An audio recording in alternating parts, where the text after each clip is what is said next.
This week's show is brought to you by healthymail.com. Just go to healthymail.com or call 877-4-VIAGRA. That's the number 4 and Viagra spelled out. Use the code word GLORY and you'll get 20 pills for $49. Be advised that this show is not for children, the faint of heart, or the easily offended. The explicit tag is there for a reason.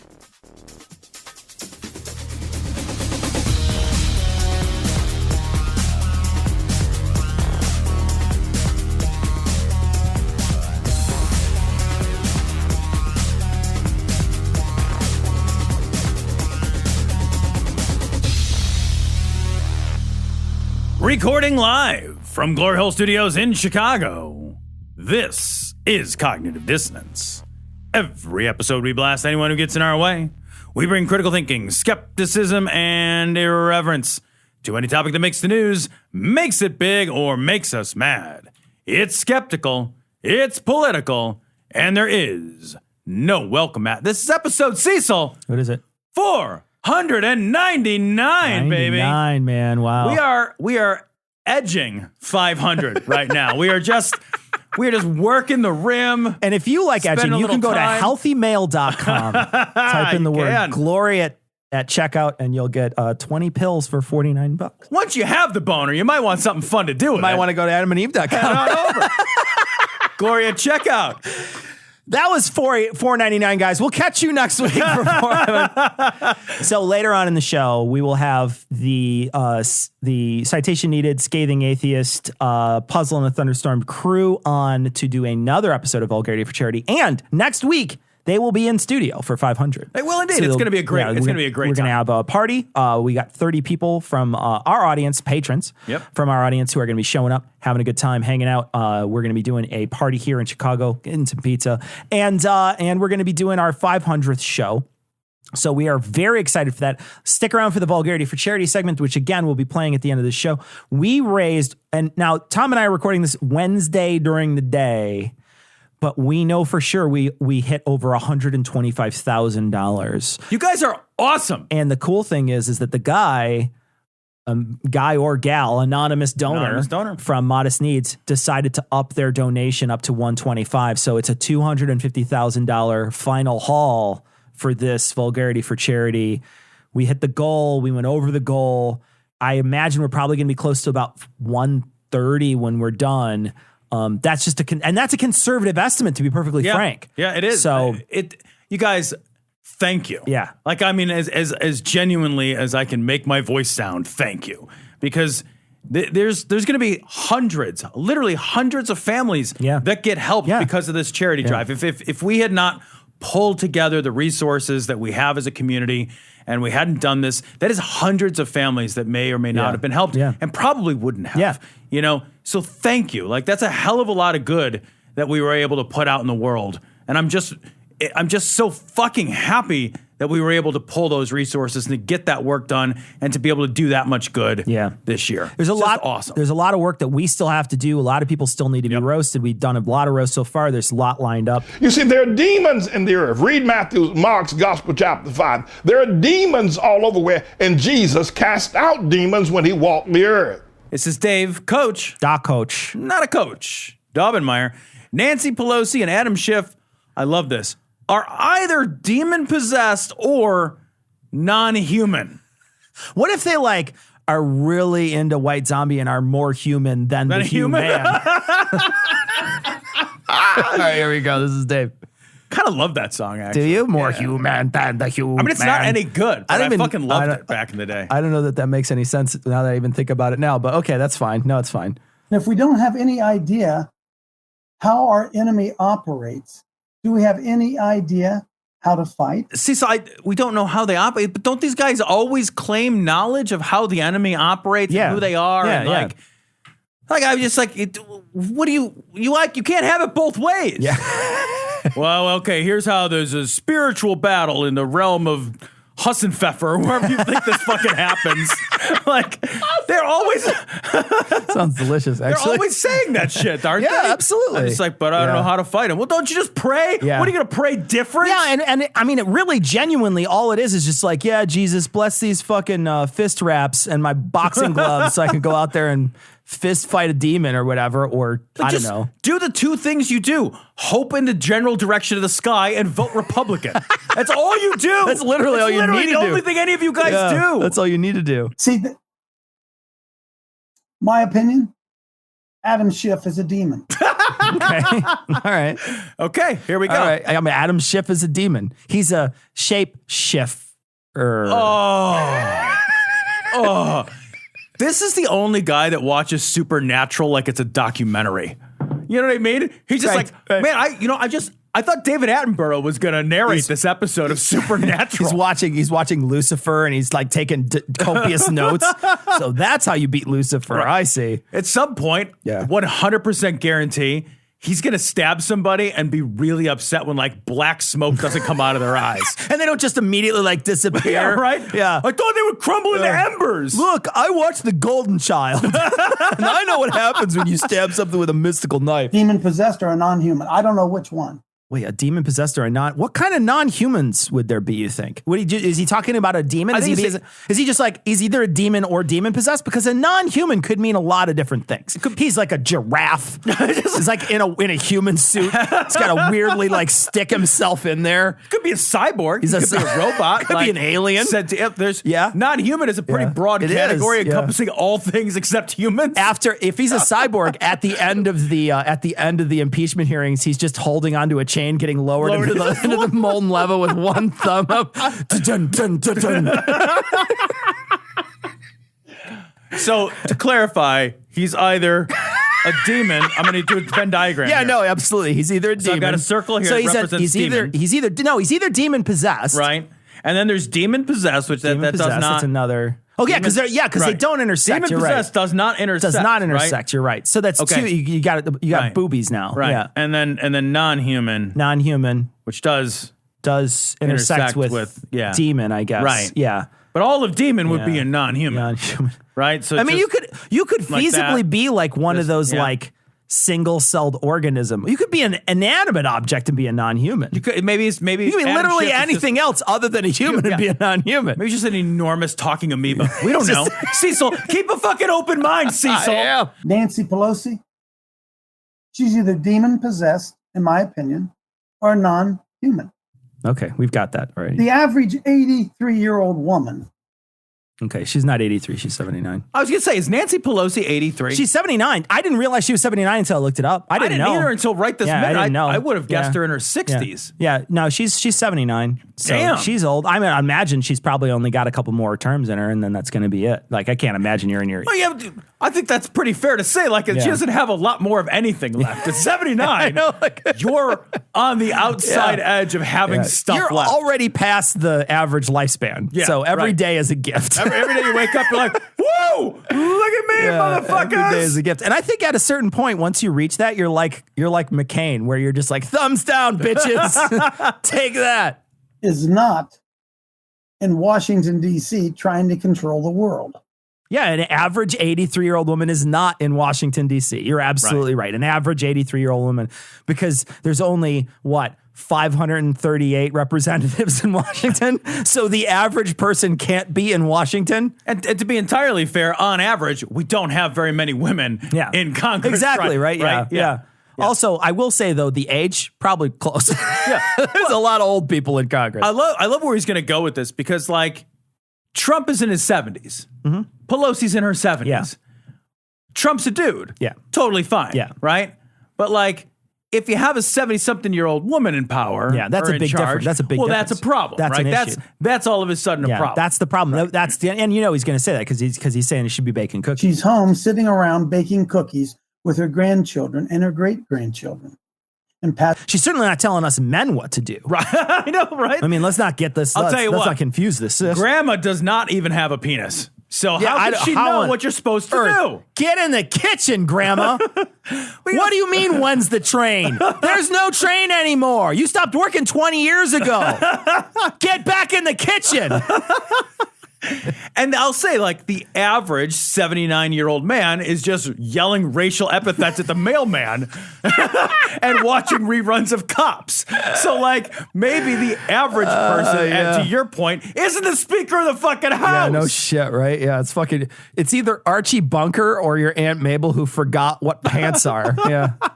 Passing on her legacy to her family. She's not in Washington, D.C. You say, how can Adam Schiff? Wait, is he a 79-year-old woman too? Adam Schiff is also, he's a non-human. In his mind, women are non-humans. Oh, that's true. Right? Yeah. I mean, well, is it non or just less? Less. It's certainly less. Yeah. So easily lie. Well, there's your answer. He's either demon possessed or he's not a real human being. What does that even mean? Right? Or he's not lying. Like, hey, or people are good at lying. And you know what, guys? It's really hard to tell when people are lying. Everybody thinks they have a fucking great lie detector. And all the fucking science around that is like, no, you don't. Like, we can't tell when people are lying very well. At all. Really? Like, I didn't know that. It's fucking terrible. And there's a stupid fucking idea, too, that like, oh, you know what's really good at is the police. They have years and years of it. No, they're no better than, they're literally 20 years on the force. You're no better at telling if somebody's lying than some fucking average jamoke. And the average jamoke can't fucking tell either. That's so interesting. We are bad lie detectors. That's so interesting. I would have no idea that that's a true statement. We are not good lie detectors. I had no idea. Yeah. I would have thought to myself, I would have been like, because as a police officer, sometimes you just never know whether or not they're telling the truth or not, period. You just wouldn't know. So you're like, well, I don't know if they're telling the truth. And so at the end of the whole thing, whether they get prosecuted or not doesn't necessarily mean they told the truth. So you don't have a way to test whether or not someone did something. And also you would require, I guess, a really good memory to know what their tells were, right? Like, you know, so yeah, I guess it makes sense now I think about it. You're going to think you're a good lie detector, right? Because you're going to be lied to. Sure. With a much higher frequency than regular people. Oh, so you just think everybody's lying then? So like, lie. You know, I can tell when people are lying. If you get lied to 90% of your day, and then you call people out, and also those people you're arrested, like all the fucking variables. Point in a direction to fool yourself. Yeah, that's interesting. Right? Yeah, because you got to think about it. They're probably thinking every single person lies. They're like, oh, well, everybody lies. Everybody's lying to me. I'm never going into it thinking this person is telling the truth. Yeah, we're terrible lie detectors in general, but people are good at telling when people are inauthentic. People are good at seeing if you're faking an emotion. It's easy to tell them. It's not easy, but like people are good at telling when people are faking emotions. They are not good at telling when people are just straight up like lying. Like my car is blue. Okay. If I tell you like I got a blue car outside. Yeah. I don't have a blue car. I got a red helicopter that I flew to the studio. Yeah. We're not good at telling that kind of stuff. Sure. We're good at telling emotionally significant stuff. I see. Oh, it's really interesting. I'm telling you this. There are non-humans walking the earth. Would somebody give me an amen on that? There are non-human entities walking the earth. Raccoons are non-human entities walking the earth. Absolutely. Right? Like, God, this is so stupid. Well, you know, I want to talk though about the ideology behind this, which is demonize and otherize everybody who has a different opinion than you. And I know that this has been a thing forever. This has been a thing forever. This is not a new thing. This isn't something like, oh man, you know, now with the advent of the internet, this is something big. No, they've been doing this forever. They've been otherizing and demonizing people that think differently than them forever. Right now, though, the interesting thing is that there's more people that are vocal out there that we just can see them doing it nowadays more than we had seen before. More than, because they were kind of like, who's going to listen to Coach before he has a YouTube channel? Yeah, before he has the ability to get a really loud bullhorn. Nobody's going to see him. Nobody's going to care. He's going to go to 1 or 2 gay pride events every year to drool, and then he's going to go home. You made my tummy feel funny. And then that's it. Right. And that's it. That's where you'll interact with Coach. But now he's got a Coach Dave Live every week, every day, whatever, however often. He's fucking retired, I'm sure, so he doesn't have any fucking anything else to do. I'm just telling you. Amen, Coach. Amen. Huh? Some of them probably in positions of high authority in America. He's lizard peopling. He's lizard peopling. You're absolutely right. He's lizard peopling. He's saying like those people are. Can I go back to your comment before about demonizing real quick, Cecil? You know what I miss? I miss when that was a metaphor. I miss when demonizing people was a metaphor and not actually comparing them to or claiming they were actual demons. You know, that used to mean something other than I think that guy is an actual demon. The literalists are ruining everything. The biblical literalists, the constitutional literalists, like literalists are ruining everything because they think like 4-year-olds. 4-year-olds are the ultimate literalists, right? Sure. They're just, it's like they correct you on metaphors because they don't understand that one thing represents another thing. You're like, wow, she looks like a duck. She's like, she doesn't look like a duck. Right. She's not a duck. Right. What are you talking about? Yeah. Like, literalists ruin everything. Yeah. And they're going to ruin the country because somehow they like manage to get grown up bodies with like regular shoe sizes and everything and tiny little brains. Absolutely. No, you're 100% right. They're like the children walk among us, right? Yes. You want to just walk around with a ruler and snap them on the knuckles and be like, stop. That's not how the real world works. You know, but these are people, though, who don't require any evidence for anything. You could say something out loud like Adam Schiff is a non-human. It's like, okay, what's your evidence? What's your evidence that he's a non-human? He has a different opinion than you. What's the other evidence? Did you walk up to him and your hand sunk through him? like what is it about? Because you could be like body temperature 64. Yeah, exactly. You know, is he sunning himself and licking his eyeball? Like what is happening? And the thing is like you can make a claim about other things. Like I could tell you right now, Tom, but make a claim. There's a window in that pane over there. That's a claim. It's a testable claim, right? Right. You walk up and try to put your hand through it, like touch it. Your hand might go through it, might not. But you at least there's a testable claim there. Like, what's your testable claim? I mean, even in fucking like Holy Grail, the movie, the Monty Python Holy Grail, they at least had a witch test. Yeah, it was shitty witch test, but they at least had a witch test. Right. Here, it's not even anything. It's just him saying he's a non-human, and everybody's just like, amen. And you're like, well, you have a testable claim. He's a non-human. Show me the traits that make him non-human. Right. Oh, I don't like him. Okay. Well, he's lying. Well, now you got Great. you got to demonstrate that he's lying. But people lie. Yeah, but also, Coach, if it's that you don't like him, I don't like you. Right. That makes you a non-human. Fuck you. Tom, half the people in our audience, more than half probably, have penises. And I'm going to say it's more than half, the Cecil. other bit like them. A lot, I'm sure a right? good percentage of those. A good percentage like them. And it could be that some have them and like them, and that's fine, right? We're not judging. I was going to say, like, I have a penis. Yes. Yeah. And I got to say, I'm not pro my dick. I am absolutely pro my dick, too. Yeah. And if you're pro your dick, you should check out Healthy Male. You should. Just about every man over the age of 25 has experienced some sort of erectile dysfunction issue. And for some, it's more than just occasionally. So now you can avoid the time and the embarrassment of going to the doctor to get ED drugs like Viagra or Cialis by just calling Healthy Male. HealthyMale.com has been around helping men discreetly for over 20 years. They've prescribed almost 3 million prescriptions. They do it all online. There's no need to visit your local gas station and buy some of those phony snake oil treatments.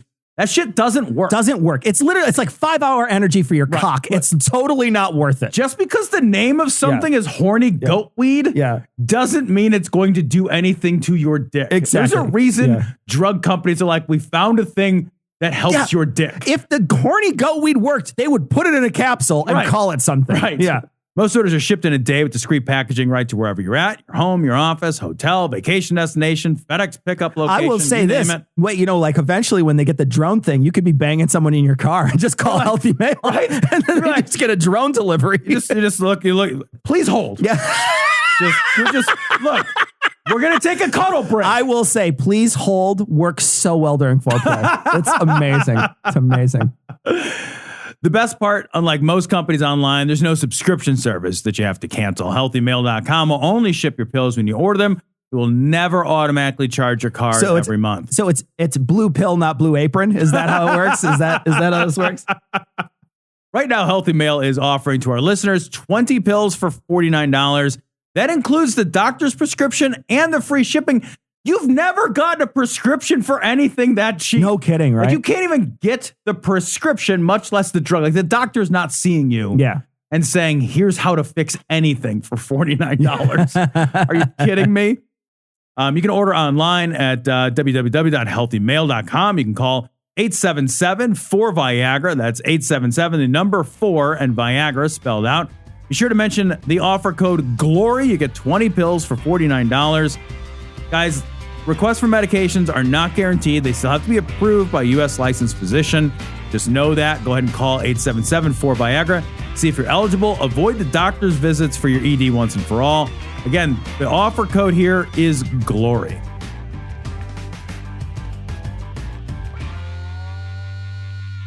This amazing rabid anti-Semite. Holy shit. Look, we've had Rick Wiles on the show a lot. And we've had him say some really, really anti-Semitic shit on the show absolutely. a lot. And here is, I hesitate to say this is the most anti-Semitic he's been because that bar is so hot, right? And like at some point, like, unless you're cattle prodding them into a fucking railroad car, exactly, yeah. I'm not sure how much more anti-Semitic you can get, but to suffice it to say that this is a zenith point of verbal anti-Semitism. This guy's dog is named Rommel. Right. Like you know it. Like you know it. I some right-wing watch Jew Coup. Juku. I am just reading it, people. Hold on? A Juku, is that like a little box that only plays Jewish media? Like it's a Juku. Juku? You plug it in. Oh, that's all the media. It's the Jews. The Jews. They control it all. I keep trying to change the channels, but they won't let me. Got this stupid Juku. All it keeps playing is all the media that they control. Oh, look. Fiddler on the roof again. Schindler's List. Boo. Sound of music. Sound of music. Sound of music. God damn it. New York Times. What? Here we go. This is Rick Wiles. Jew coup impeachment effort prompts another anti-Semitic tirade from Rick Wiles. Rick Wiles again, all up on the Jews here. Very unpleasant. It's so crazy. Old man. You know, you feel like he's one of those guys at the nursing home that they have to have a slit in the door to feed him. He's just throwing his pudding cup at the nurse. He's just constantly.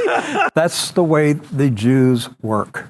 I'm already like, okay, for real, like right before Thanksgiving, like this is everybody's shitty uncle. God. You're just like, oh God, don't let him toast anyone. Do I have to do this? I don't want to go to that dinner. They are deceivers. They plot. They lie. Okay, so I know the audience can't see what he looks like when he's doing this, but the glee and the joy on his face, like while he's saying these things, and like the way he's looking. Have you ever seen all those old anti-Semitic cartoons they used to do where they would depict the Jew with the really big nose? And they would have that really evil looking smile. Tell me he doesn't look like the depiction that they were doing in those. He totally doesn't does. he look like the depiction of that anti-Semitic depiction of Jews back in the day? Weirdly, he does. Right? He totally does. That's so weird. He totally, absolutely looks like that. And it's just like, oh, you were drawing an evil person. Okay. No, it fits. It makes sense. Yeah. They do whatever they have to do to accomplish their political agenda. That's called politics. Like literally what everybody does.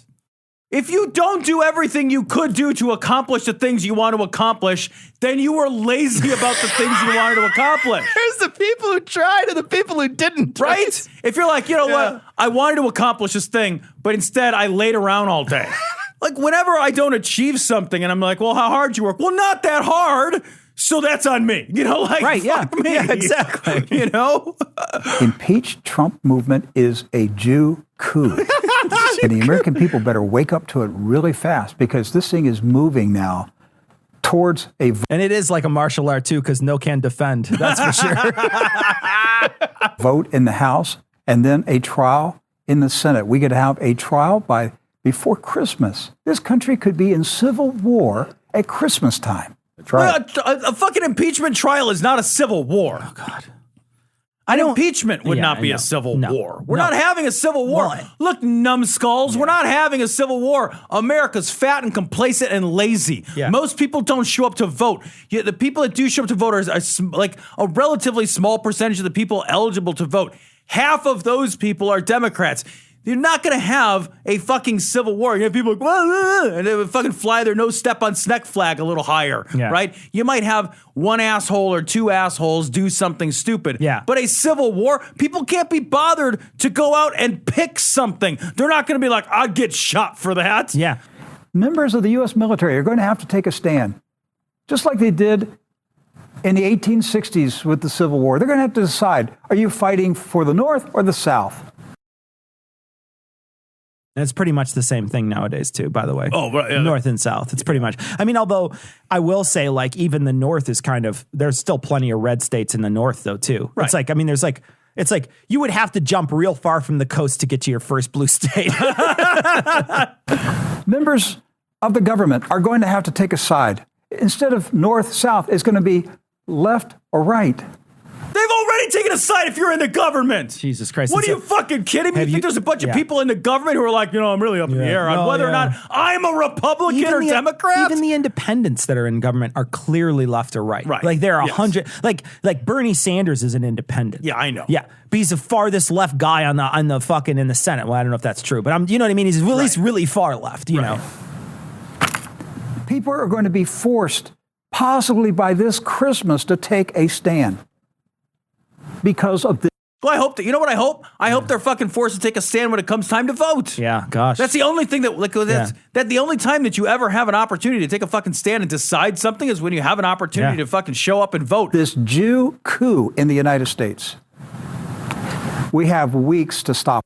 Jew coup! Maybe a train sound wasn't appropriate. Train's a bad idea. Okay, maybe the train That's sound. why I'm speaking out. That's why I'm putting everything on the line, saying this is a coup led by Jews. What is on the line for him? What is he risking with another anti-Semitic I know, like screed? it's not like people don't know you're an anti-Semite. Like when people know, you're not risking anything. What are you risking? Passage to Israel?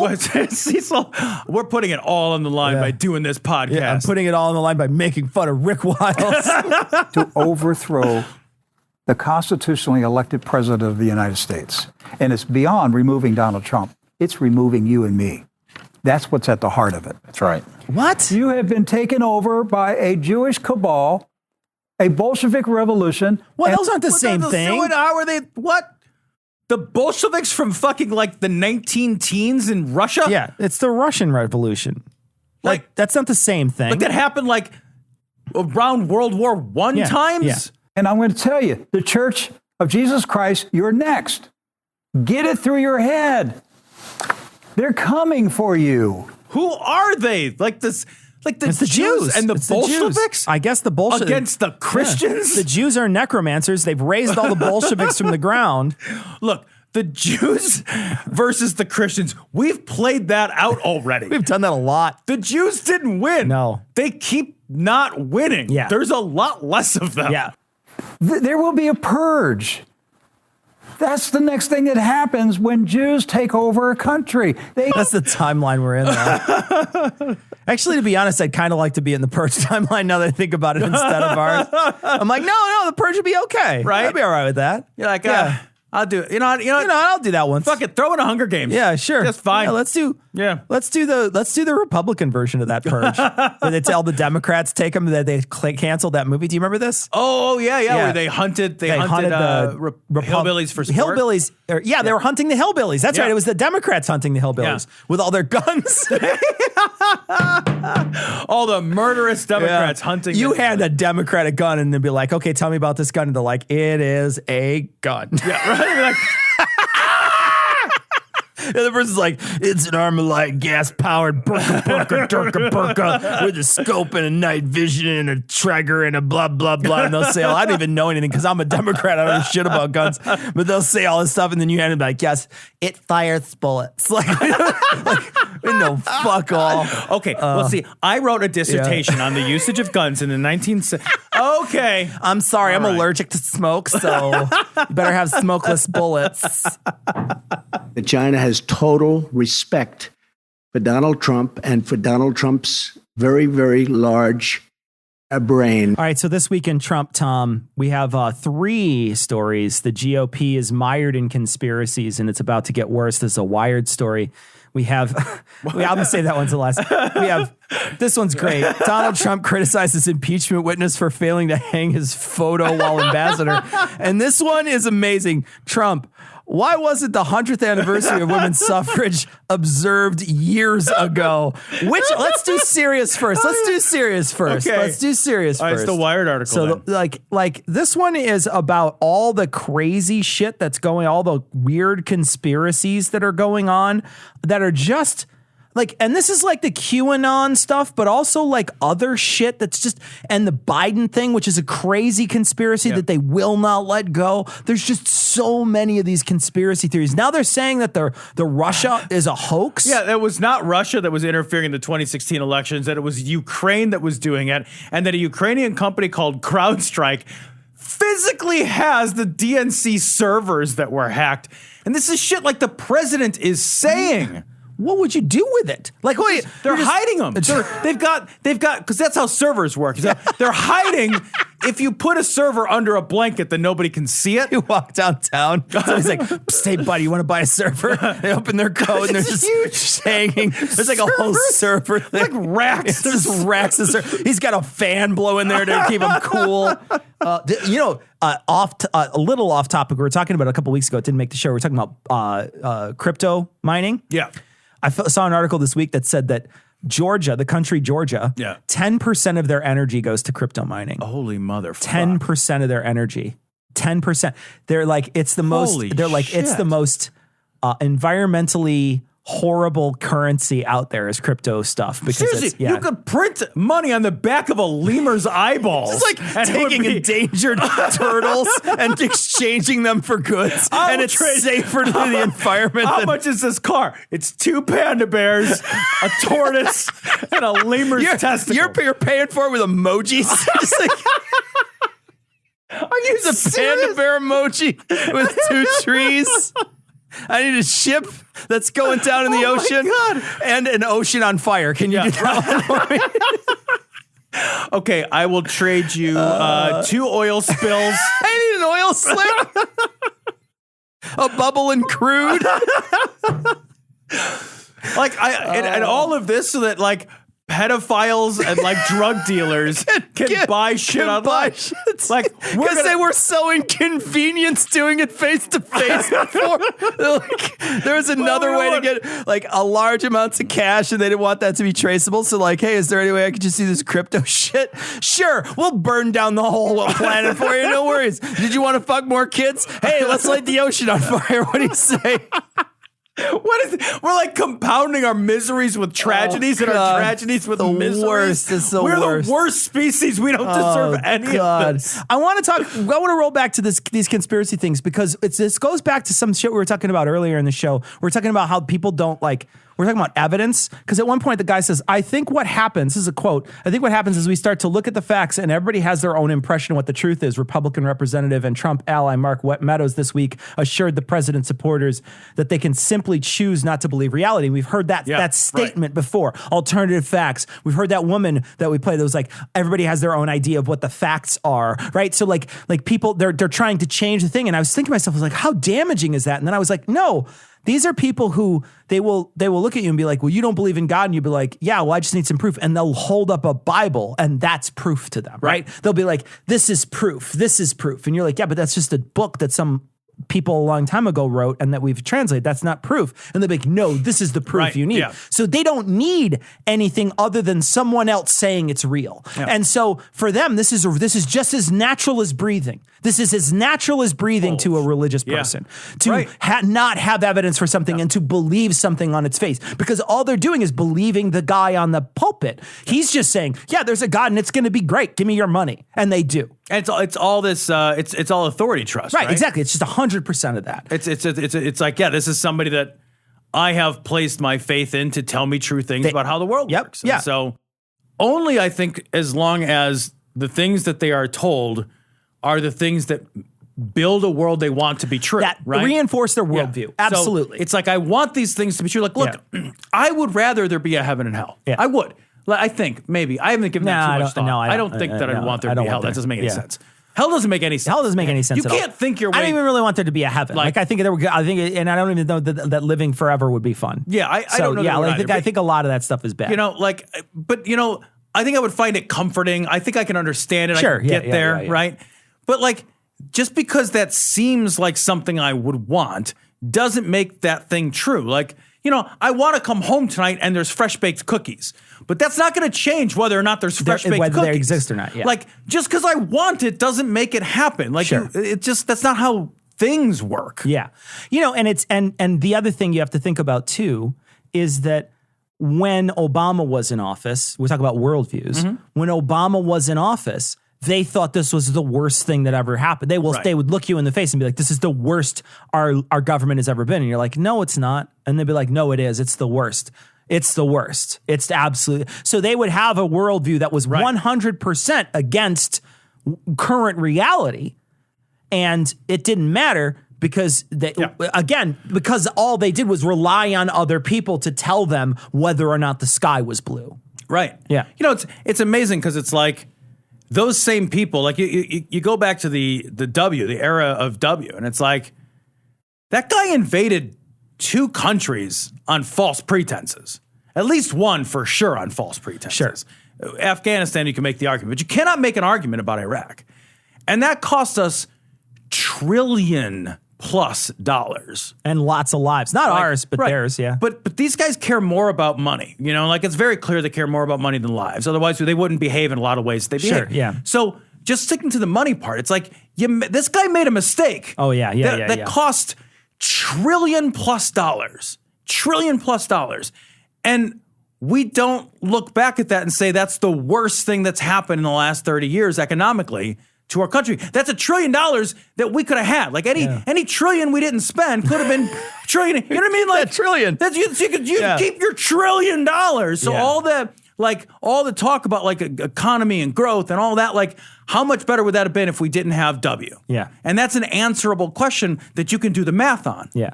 And it's astonishing to me that like we refuse to look at shit then. Instead it's like, well, you know, under Obama, he created this fucking healthcare system that's basically paid for itself. And that cost, you know, billions. It's like how we invaded a country, killed 100,000 people and lost 3,000 lives for no reason, cost us $1 trillion. Yeah, but Obama gave a bunch of people healthcare. Yeah.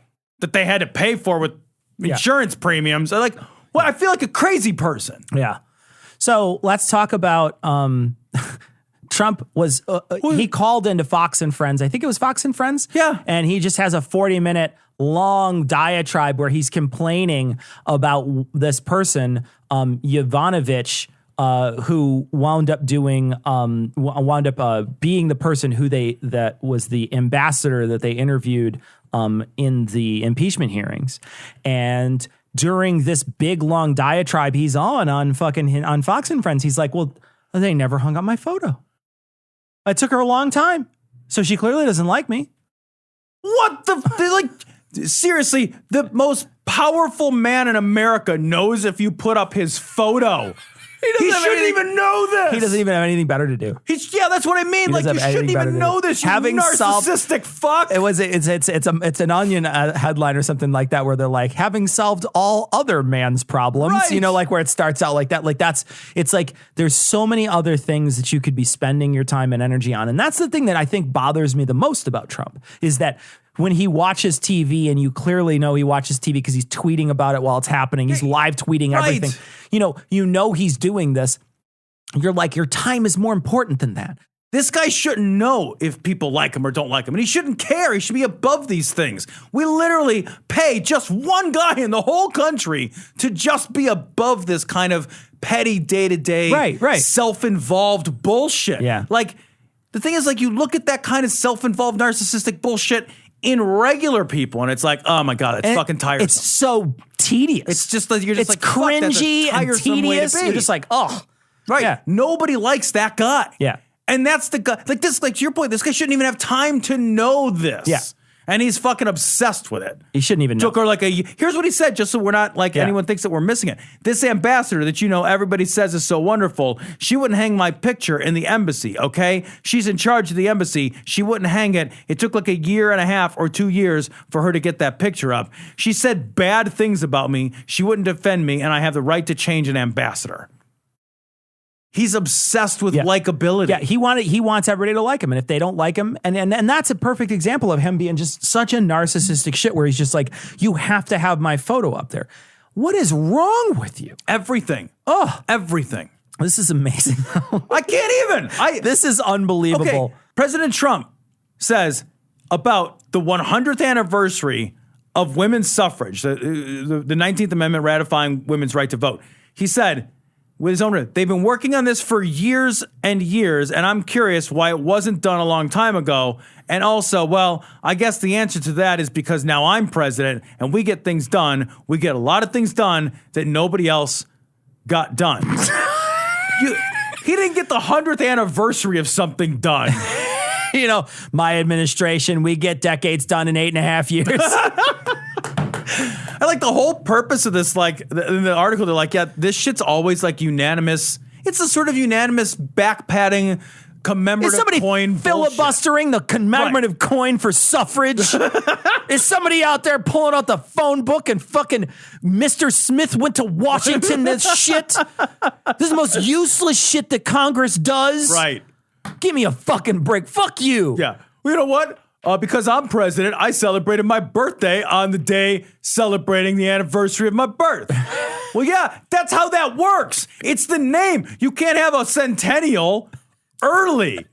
It would be not we beat the Centennial. Traffic. We beat the traffic on the Centennial, and we had it 10 years early. They've been trying to get the Centennial done early.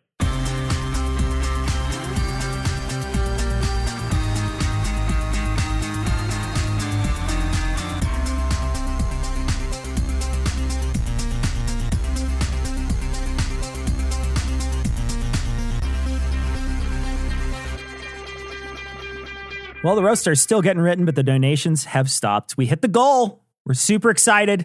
And we want to thank everyone who donated. You folks really did change a lot of lives this November. And of course, we want to keep going on these roasts. So we invited on the Siskel and Ebert of Christian movies and their best boy, Noah, Heath, and Eli. First things first, Don Ford, voice of Fantasy and Adventure, would like a roast of me and Tom. So hit us with your best shot, guys. Oh, finally, we get to talk shit about each other. The listeners have waited for this long enough, I guess. Right? Okay. You guys look like white privilege. We act like it, too, so that's fine. Yeah, no shit. But not that much privilege, like a little bit. Yeah. You guys look like you have a podcast, I gotta be honest. You look like the spokesman for a mediocre shaving kit called OK Groomer. Yeah, you look like the behind the music of Bebop and Rocksteady. So, Bebop and Rocksteady. Bird's good, but Christine donated $150, and Robert and what is that? That's a real person's name.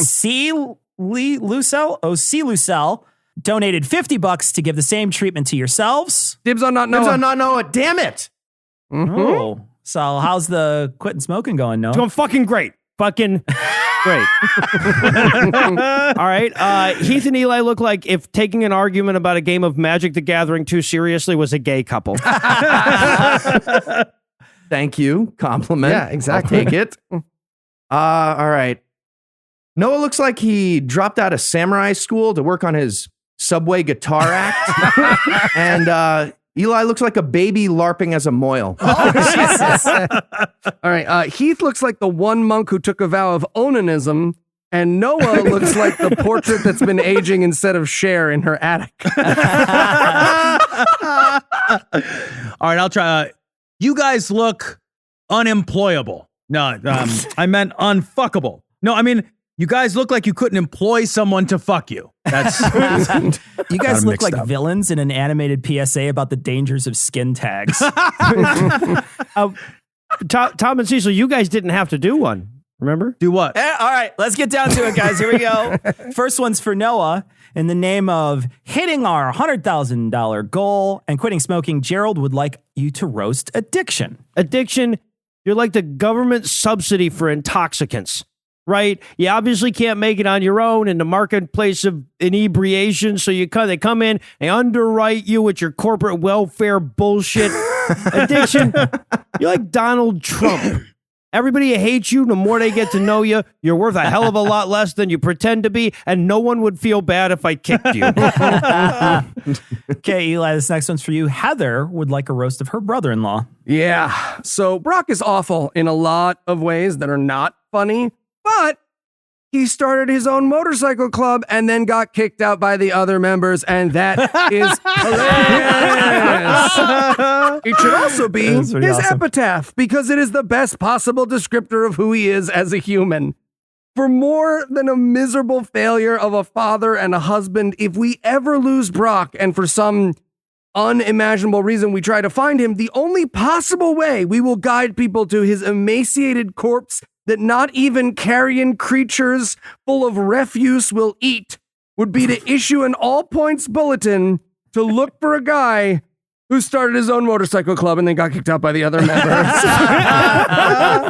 Okay, got one now for you, best friend. Not best friends. Okay, don't lash out, Cecil. Not in front of the $200,000.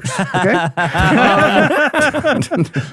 Jordana gave us $100 for you to roast her ex-friend Deanna. Oh, well, this picture of a very ultra-religious Deanna is amazing. She's wrapped up in a fur coat so tight she looks like she's going to shoot out the top of it like a wet bar of soap. Deanna, you're afraid of Harry Potter because you look like a giant, furry, mythical creature ate him and is currently getting ready to drag its butt across the ground to get the rest of him out of his ass. Hey, Heath, this one's for you. Joshua gave us $50 for you to roast his ex-friend Chris, a missionary with no useful life skills to support his new child. Have at it. Great. All right. Chris looks like he's been trying to support the new baby with slam poetry open mic bringer shows, and naturally that was not working. But he just realized that the problem was his leather jacket didn't have enough zippers. So he just fixed that and he's about to start crushing it. And Tom Michael gave us $1,000 for you to roast Philly and or Pennsylvania. So make it a good one. I'm going to go with I think, Cecil. Okay. All right. A lot of people say that Pennsylvania is the south of the north, but that's not really true. Pennsylvania is worse than that. Pennsylvania is worse than the south. Pennsylvania has a reputation for having a lot of Amish people, but I'm not even sure how you could tell. The whole country is so full of neckbeards, I'm not sure how you count them all. And Philly, you call that fucking thing a steak sandwich? That's a steak sandwich like cat food is surf and turf. Your state is gross and weirdly indecisive, but the rest of the country has decided we're just not that into you.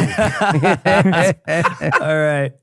Next up, we have some special requests. So let's start with Joseph, who gave us $750 to roast France. And I'm sure he wanted Eli to do it, even if he didn't request it. Don't do the... Hello, everyone. You're going to do the accent.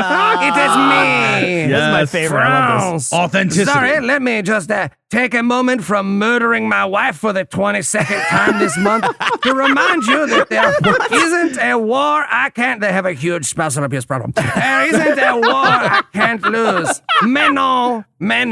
I joke, of course. There are many wonderful things about France. The food, the art, the architecture, just nothing that anyone alive had anything to do with.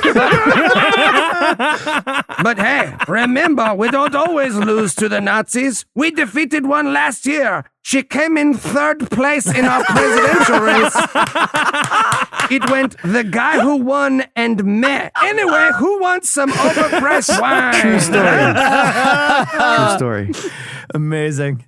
This next one is for Sarah Huckabee Sanders. Sarah, you here? Yep. Okay. All right. Chris, Greg, and Derek would like you to roast Press Secretary Stephanie Grisham. All right. Excellent. Hey, Stephanie Grisham. You look like the least interesting woman in the world. You look like you don't always drink beer, but when you do, I beat you to death with your own heels outside of TGI Fridays. And I don't mean your shoes. I mean, I pull your heel bones out with my bare hands and beat you. And that beating is the most interesting thing that ever happens in your life. Why? Because you're basic. You're basic.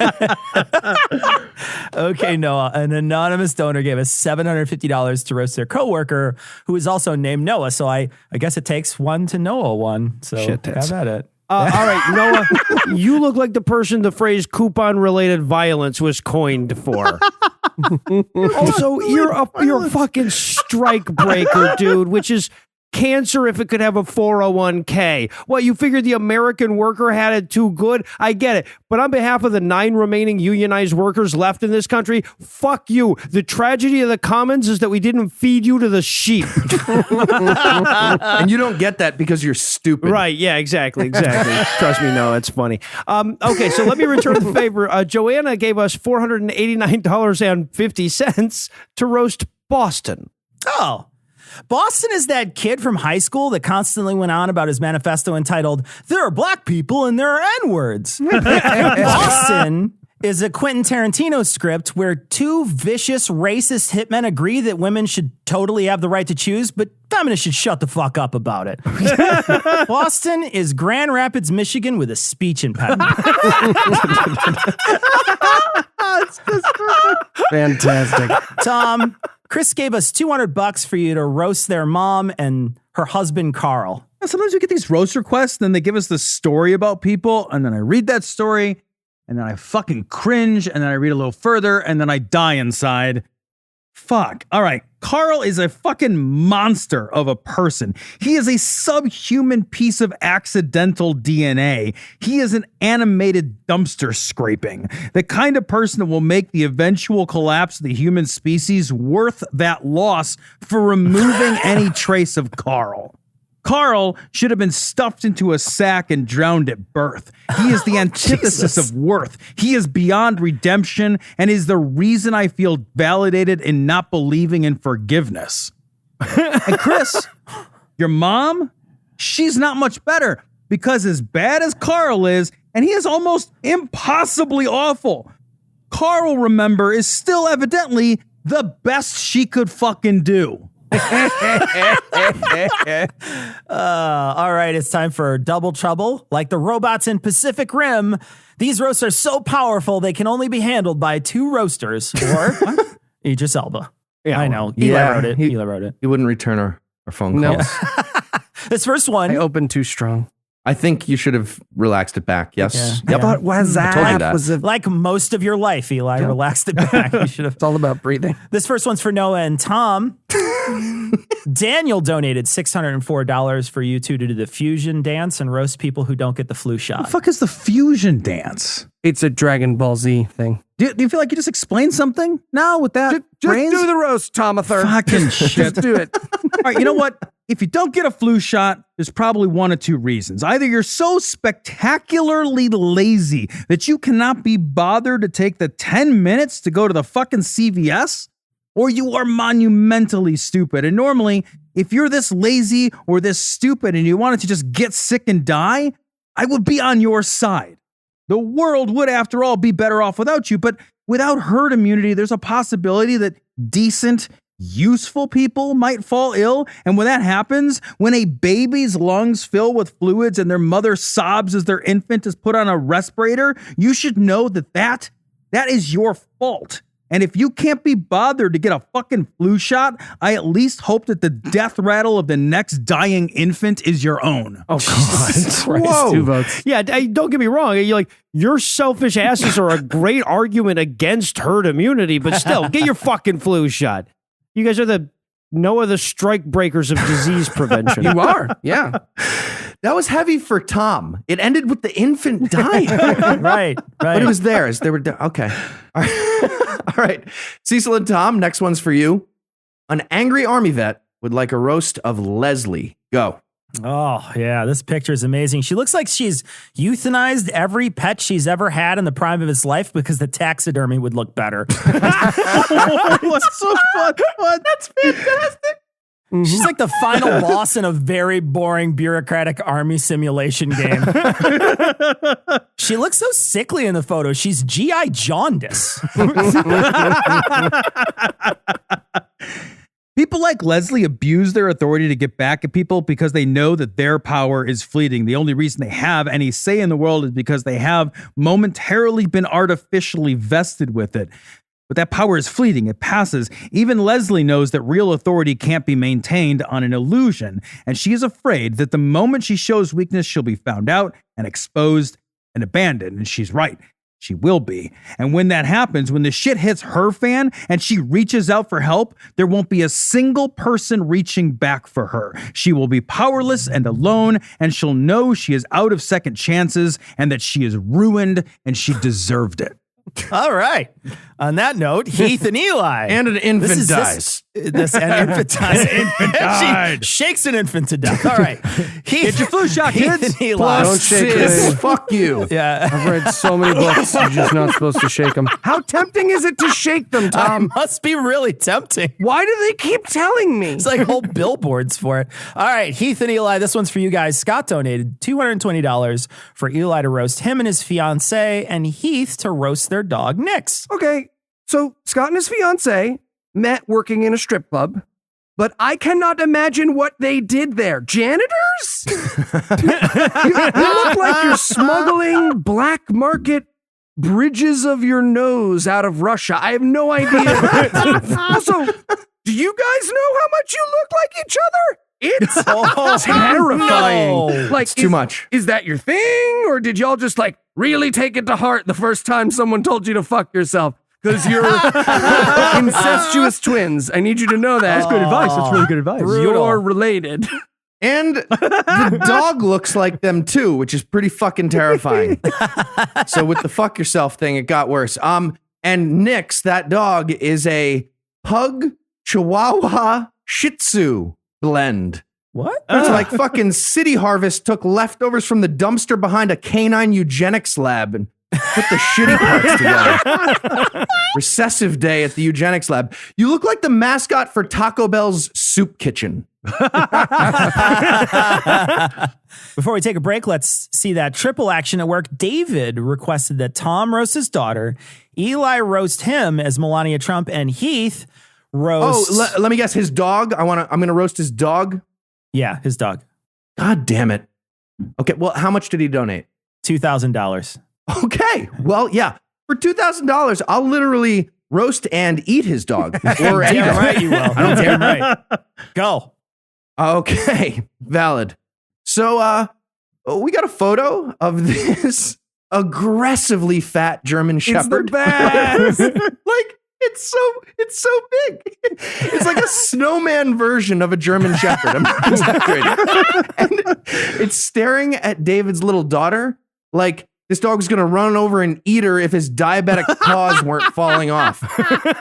And his daughter is an adorable little Latina girl, I think. So it looks like a political cartoon of an ICE detention center.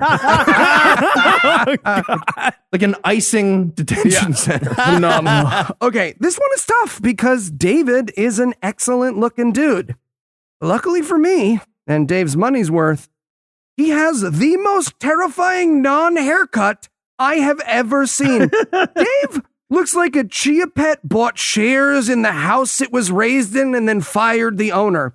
He looks like he walks into the barbershop and asks for the Mystic River postscript. I think Eli's projecting. Baby, you gave $2,000 to charity, and I love you. I do. But next year, I beg that you give $1,960 to charity and break up with Supercuts. You owe it to yourself, Silver Fox. You owe it to yourself. Okay, terrific. So I get an adorable 6-year-old girl. Oh, okay, awesome. Hey, little girl, you look sweet and happy in your pictures. How great for you. But you know what, kiddo? You're growing up, which means that you're going to have to enter the real world where being sweet and adorable doesn't matter unless you want to call yourself Cinnamon and develop a meth habit. And all that joy and laughter that you bring your dad now, that's all going to fade too. Because soon you won't be cute and pleasant. You'll just be a great big pain in the ass. And no matter what you do, you'll never be who your dad hoped you would be. And although he won't say it, every day you'll fall a little shorter and a little shorter of that goal until when you move out and go to college, your dad boxes up your remaining shift you let at the house and he doesn't even bother to donate it before carrying it out to the trash. Oh, Jesus. And then you die. All right. Gentlemen, it's time for Vulgarity for Charity's very last lightning round. That didn't sound as good as Ian's version because he's on vacation. Anyway, the category is religious figures. Thanks to Floyd, John, Azelle, Whitney, Cassandra, Shane, Colin, Paul, Drew. For this very special spiking round, I'd like you to tell me who these lying liars should be the patron saint of and why. So starting off with David Bednar. All right. David Bednar is the patron saint of cradle robbing. David, if you're going to marry a woman 20 years your junior, she's supposed to be hot. You're doing this wrong, David. Or Rich. Ken Ham. Next one's Ken Ham. Ooh, the patron saint of burn victims. Oh, shit. Because he is one, but like they could look at his face and feel better about themselves, you know? So they're useful. Okay. Next one. How about all of Calvinism? Okay. Calvinism should be the patron saint of complaining that somebody hasn't returned your casserole dish. Okay. Ayn Rand and all of her followers. Fantastic. Or Ayn Rand. Ayn Rand and the Objectivists. The worst fucking White Snake cover band ever. God. Stick with the name White Sneg, like I goddamn told you. You're the patron saints of the Tesla truck with truck nuts. In the words of Heath Enright, how about another round? Wait, what? I think it's an alcohol joke. I don't know. Eli wrote it.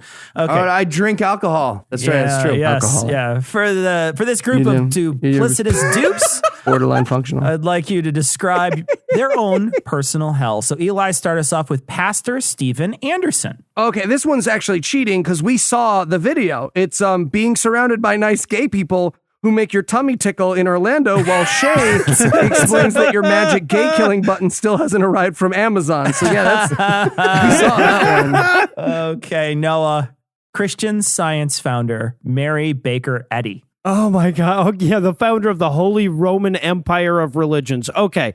Her personal hell would be a classroom where she has to explain any single sentence she ever wrote to any person of average intelligence until it made sense. All right, I'll take the next one because I think Jerry Falwell Jr.'s personal hell would be him in a gay pride shirt, and he desperately wants to change out of it, but his closet door's locked. He has to wallpaper the White House in copies of the Treaty of Tripoli for eternity. And nobody's going to let him keep fucking that pool boy. Somebody's taking it away. Tom, you're next. The personal hell of Amma the Hugging Saint? Amma's personal hell would actually be my personal heaven, one in which people starved for touch don't resort to hugging gurus and instead just get a naughty massage like normal people. Okay, yeah. Last one, Heath, bring us home with the personal hell of Yeezy Kanye West. All right. Kanye's personal hell is right here, right now, inside his own brain. I'm no pretty sure. Shit, right? And inside Kim Kardashian's shadow. Yeah, right. Kim Kardashian, soon to be ESQ, I believe. And Kanye's devil is definitely Bernie Sanders. Liberal, atheist, Jewish, and musically talented. Oh. Yeah, great tormentor. All right. Before we close out Vulgarity for Charity this year, at least take a break for a couple weeks so that iTunes doesn't recategorize us under insult comedy. We'd like to take a moment to give apologetic roasts to three very special people. These titans of tithing donated last year only to have their requests slip through the many, many cracks in Eli's mind. And we're here to make up for it. So let's start with Bailey's mom, Margaret. I could have sworn I've already roasted her. I looked at that picture and I thought I looked through it. I tried to find her, so apparently I didn't. But man, boy, did that picture look familiar. Okay, you look like an Ann Coulter fuck doll carved out of a giant Slim Jim. What the fuck? You look like the kind of person that knows your moon sign. You look like you decided to become a vegan because the only time you didn't feel superior to other people is when you were shitting. Oh God. It's familiar because Noah has a fuck doll carved from a giant Slim Jim. Yeah, exactly. And it's delicious, by the way. Okay, Heath, how about a roast for Rich from Rich? All right. Yeah, Rich wanted a roast of mental illness in general, I think. And yeah, so despite Eli's amazing organizational skills and spreadsheet acumen, we never came through on this last year. So this is long overdue. Yeah. Except it's not. Rich, apparently you have too much social anxiety to listen to our podcasts and notice your roast.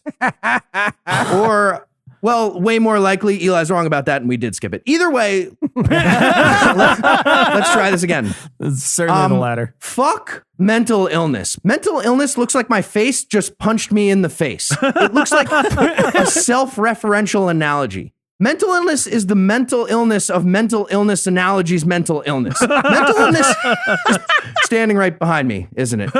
Yeah. But seriously, I met Rich over in the UK, and it was an absolute pleasure. Thanks for being you and for being so patient at a mental health clinic where you live. And Eli, why don't you do this last one for Lake? Ted Cruz. Sorry, really? Lake? We didn't do Ted Cruz last year? You sure about that one, buddy? We didn't get to Ted. Eli. Fine. All right, my mistake. Ted Cruz, like this roast, is long overdue. He was a contender for president before Trump, which is like taking someone's virginity who currently specializes in quadruple penetration. But worst of all, Ted Cruz and I like some of the same porn, and I will never forgive either of us for that. Either of us. 2 votes. And now his watch has ended. Well, almost ended. While many of your stories this year struck a special place in our cold, dead hearts, one that we found especially moving was of Eric's son, Egan, who used his birthday to raise money for modest needs, carried a sign at a football game, all to raise $105 for a good cause, and would like Eli and Tom to roast his bully, Patton. Patton, I will fucking fight you. Eli. I will gather a group and I will fight you. Not the problem, buddy. Not the problem. I'll hit you in my car. No. Okay. You'll miss him with your car. Yeah. Yeah, you will. I will. Patton, you're a bully now because you don't know how to be anything else. You're just a fucking kid. You don't know that the entire world's social systems can see you coming from a mile away, that the world was built by guys and gals who were themselves bullied, and that every step of the way, people like you lose. You'll lose by inches, Patton, slowly and inexorably. You won't even notice it's happening, but it will happen. And every step of the way, you'll feel it. You'll feel the increasing isolation, the loneliness, the rejection. That's the life of a bully, Patton. It's lonely for a reason, because you don't deserve other people. And as your peers age and your world shrinks, and as the walls of your social circle collapse around you, you will feel all of it. It will eat at you. It will fill you even as you are empty. Every night when you lay your head to pillow to sleep, it will gnaw at you like a terrible hunger you cannot satisfy.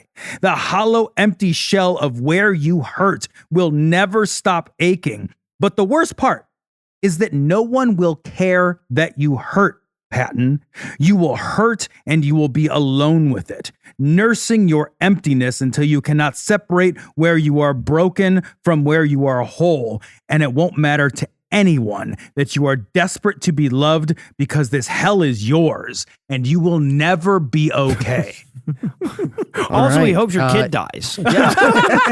Yeah. Egan, I'm not going to say anything meaner than Tom just did because it's not physically possible. But also, I just challenged him to a fight. So there's that. I'll fight Patton for you. Just throwing that out there. But I will tell you this, Egan, and it is worth 1,000 Eli roasts. Look, your bully is mean and scared and ugly to the kids around him because he doesn't understand how to be kind. But Egan, already, you do.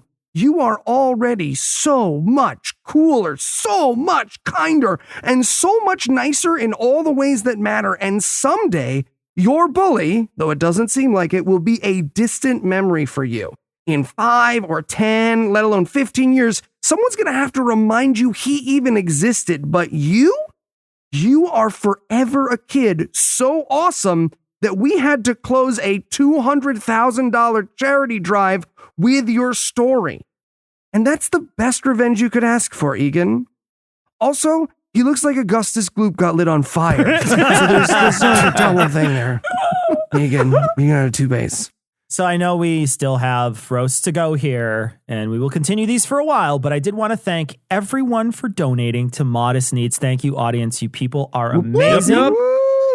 We want to thank all the people who made this The biggest year yet, thanks to our guest roasters, the How to Heretic podcast, the Opening Arguments podcast, Andy and Marsh from the Merseyside Skeptics. And we'd like to thank all the podcasts that help get the word out. The Atheists on High podcast, Waiting for Wrath, Unapologetics, Believe It or Not, Sarah Talk, and The Thinking Atheist. Thank you so much for playing our bumpers. Some of you interviewed Keith. It was just amazing. So thank you all so much for helping make this the biggest year yet. And a huge thanks to Haley and Tim, who worked to organize this and make sure Eli can't forget your roasts again this year, which he will somehow find a way to do. And don't get too sad. We'll be back in a few weeks with even more Vulgarity for Charity. Thanks, guys, for joining us. Thank you, Thanks guys. for having us. Super welcome. I love you guys. What? And stop recording right there. Okay. Okay.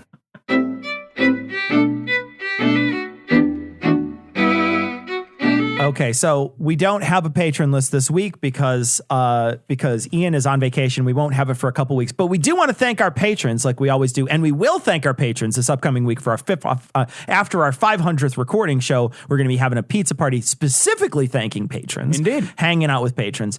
If you'd like to become a patron, we'd really encourage it. We'd love it if you would become a patron.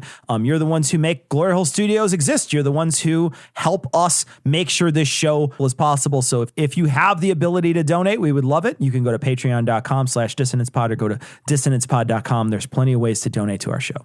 We got a couple of messages about the Bill Maher thing. Bunch of people just sort of saying, yeah, thanks for bringing this up. Like a bunch of people are like, hey man, he's kind of a dick. And there's a couple of reasons why he's a dick. I know Julio sent in a message that was like, yeah, I kind of swore off him for a while.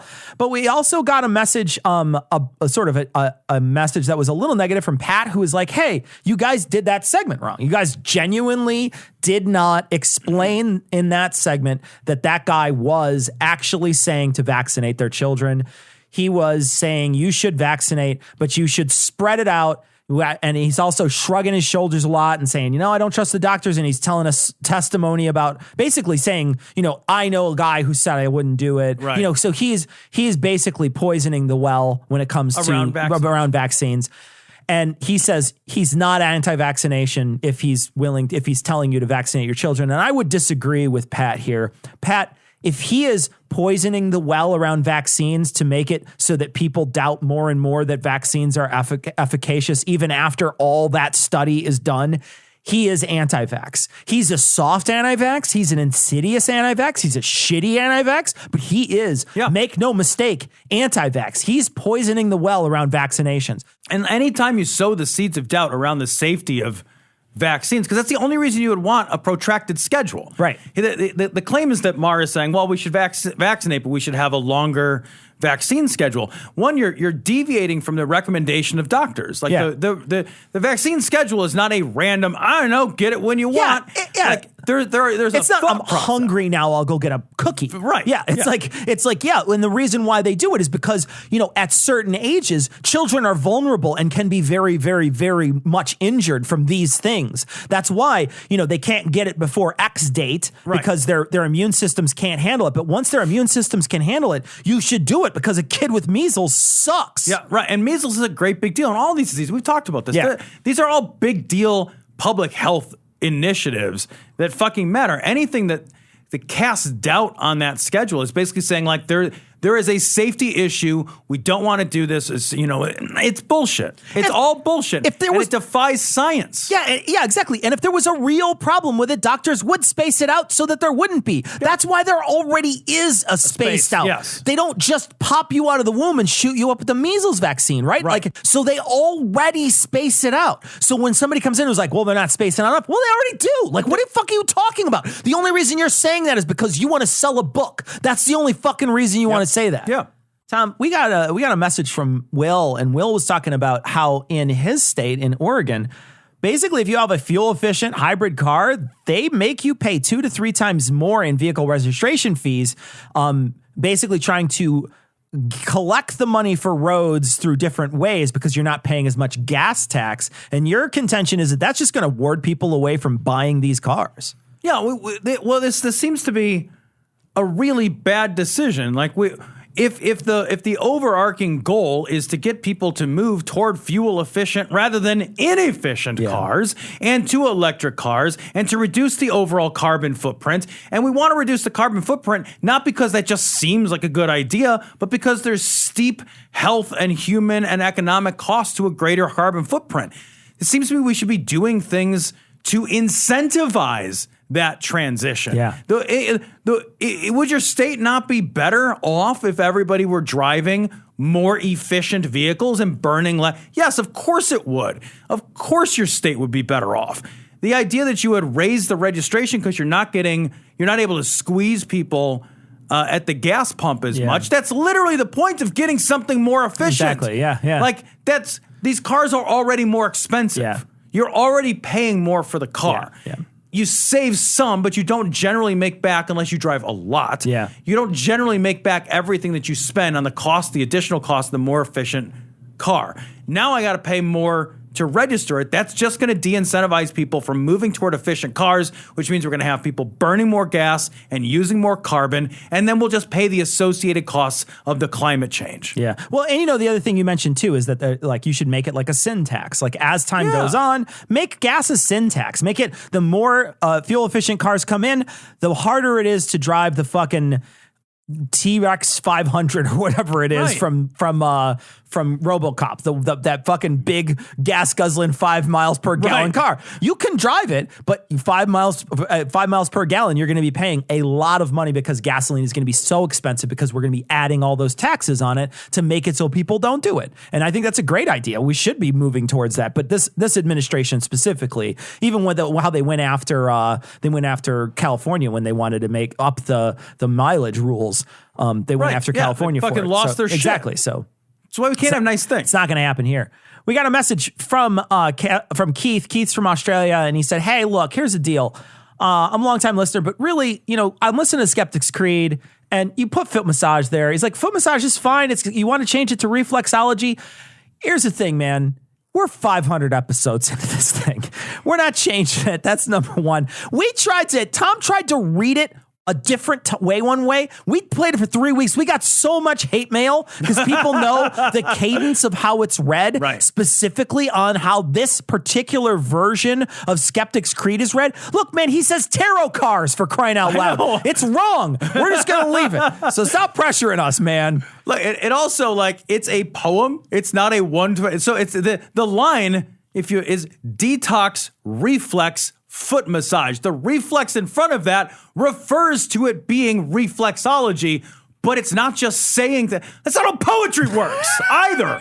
It's just... It's not how poetry works, Keith. We're just going to have to disagree. What do you think reflex is there for? We're going to disagree. You think I don't believe in reflexes? The reflex is the referent. Tom goes in to the doctor and they hit his leg with the thing and it doesn't move. And he's mad about it. No, I don't do that. I'm a skeptic. Regardless, Keith, thank you for the message. Thanks for listening. And thanks for listening to the show. And thank you for listening to the Skeptics Creed. We got a video and we're going to post it on this week's show notes. It's a Street Fighter Religion Edition. Now, this is a little different than the old one that was going around because this one has the guy who gets chucked off the stage on it. And then there's a little bit of other stuff too. So check it out. It's going to be on this week's show notes. This is episode 499. We also are signed up, not by us, to a bunch of conservative websites that send us they send us these what are they? They're fucking PR firms that send us all this stuff. And one of them that I kept this week is it's just awesome.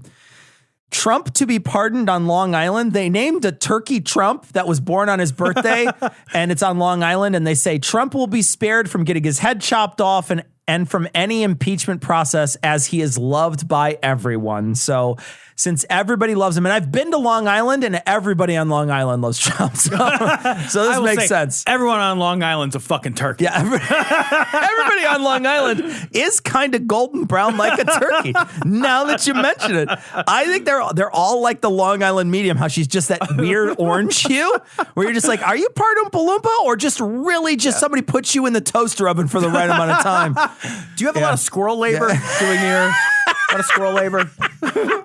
Oh, that's going to wrap it up for this week. We will be back next week. We want to thank, of course, the Scathing Atheist guys, the Puzzle and Thunderstorm guys for joining us for doing Vulgarity for Charity this week. We are looking forward to seeing them in person next week. Tune in next week. It's our 500th show. We want to thank everybody for joining us for 500. I don't know that we'll have an opportunity next week to get... To sort of talk to the audience like I am going to get a chance right now. But this show wouldn't exist without our audience. This show wouldn't exist without our patrons. And I want to thank everybody for listening for 500 episodes.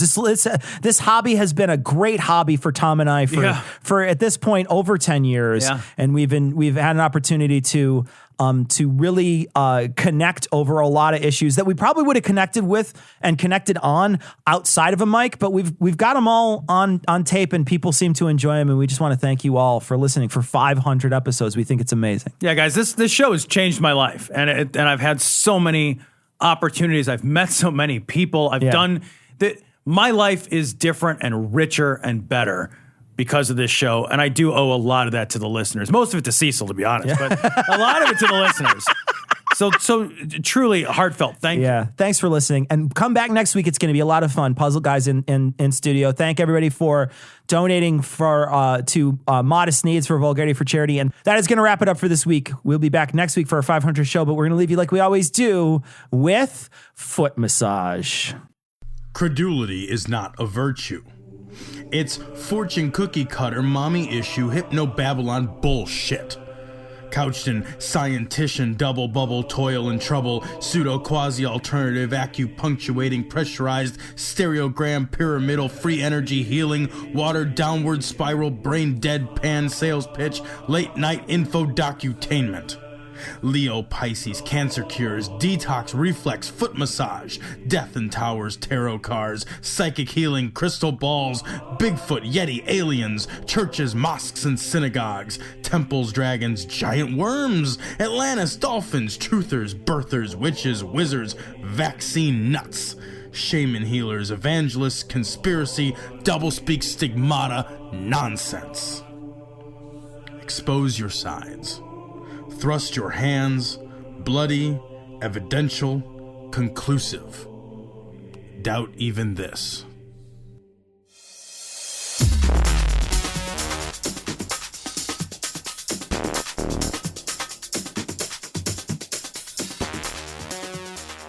The opinions and information provided on this podcast are intended for entertainment purposes only.